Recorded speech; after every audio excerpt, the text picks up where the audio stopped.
शुक्र मंगल वासना की युति। जब भी किसी कुंडली में शुक्र मंगल साथ में बैठे हैं तो यह बात निश्चित हो जाती है कि उस व्यक्ति के अंदर वासना ज्यादा है। मैं काम वासना की बात कर रहा हूं। अब ये और ज्यादा तब बढ़ जाती है जब शुक्र मंगल का प्रभाव लग्न कुंडली के पंचम स्थान पर यानी फिफ्थ हाउस पर या फिर सेवंथ हाउस पर सप्तम स्थान पर हो जाता है।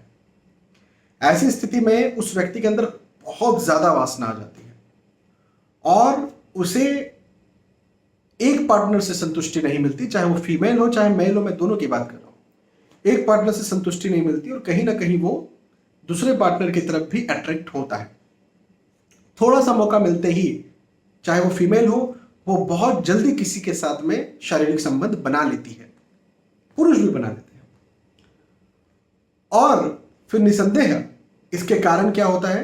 व्यभिचार पैदा होता है। इसके कारण फिर कई बार रिलेशंस भी ब्रेक होते हैं, क्योंकि एक्स्ट्रा मैरिटल अफेयर भी होता है। जैसे मान के चले शादी के पहले तो मल्टीपल अफेयर्स बने, पहले किसी के साथ रिलेशनशिप में थे, कहीं और अट्रैक्ट हुए, फिर पुराना रिलेशन टूटा, नए रिलेशनशिप में आए, फिर अट्रैक्ट हुए कहीं और, तो ये रिलेशन टूटा, दूसरे में आए, अब शादी हो गई। अब शादी हो गई तो यहां पर भी संतुष्टि नहीं मिली, कहीं और जा रहे हैं, तो पिछला रिलेशन भी टूटा, तो शादी भी टूटी। तो एक्स्ट्रा मैरिटल अफेयर का भी कई बार ये चांसेस बना देता है।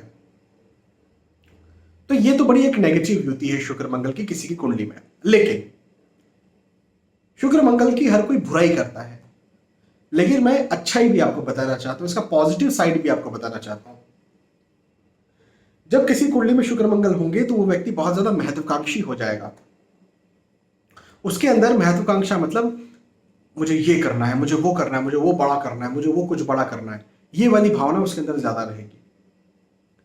वो ये हमेशा चाहते रहेगा कि मुझे पसंद किया जाए, मैं अच्छा लगूं, मैं अच्छा दिखूं, मैं अच्छी दिखूं,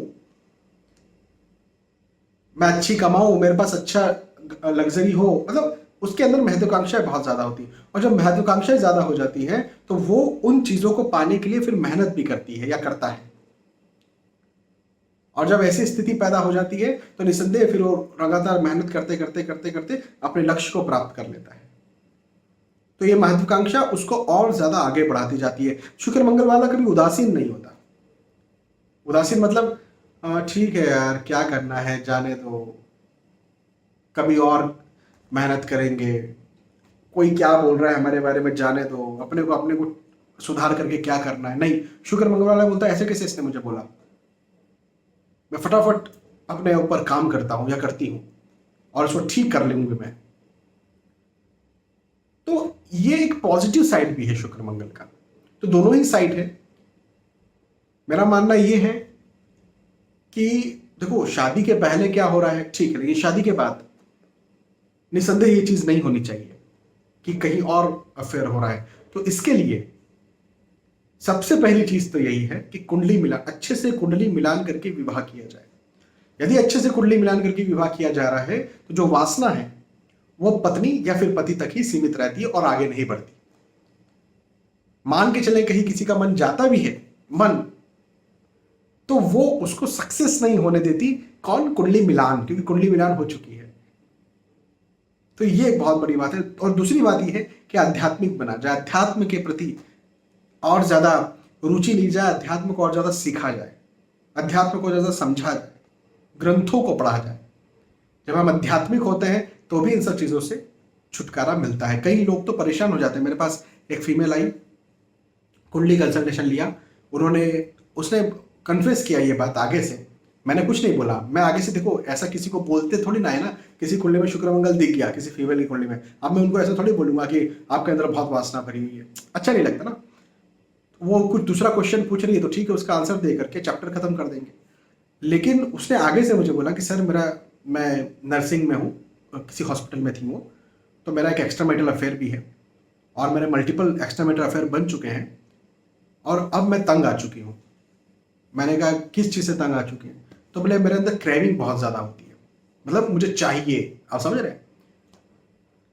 तो मैंने बिल्कुल समय ज़ाया ना करते बिल्कुल एकदम से उनके हस्बैंड की डिटेल बुलवाई, और उनके हस्बैंड की जब डिटेल बुलवाई तो मुझे समझ में आ गया कि इनका कुंडली मिलान नहीं हुआ। इस वजह से इन दोनों के बीच में उतने अच्छे रिलेशंस नहीं हैं और इस महिला के अंदर ज़्यादा क्रेविंग है, हस्बैंड के अंदर उतना ज़्यादा नहीं है और इस कारण से ये सब चीज़ें बन रही। तो मैंने उन्हें कुछ उपाय बताए और मुझे पता था कि उस उपाय से भी 100% रिलीफ नहीं मिलने वाला है।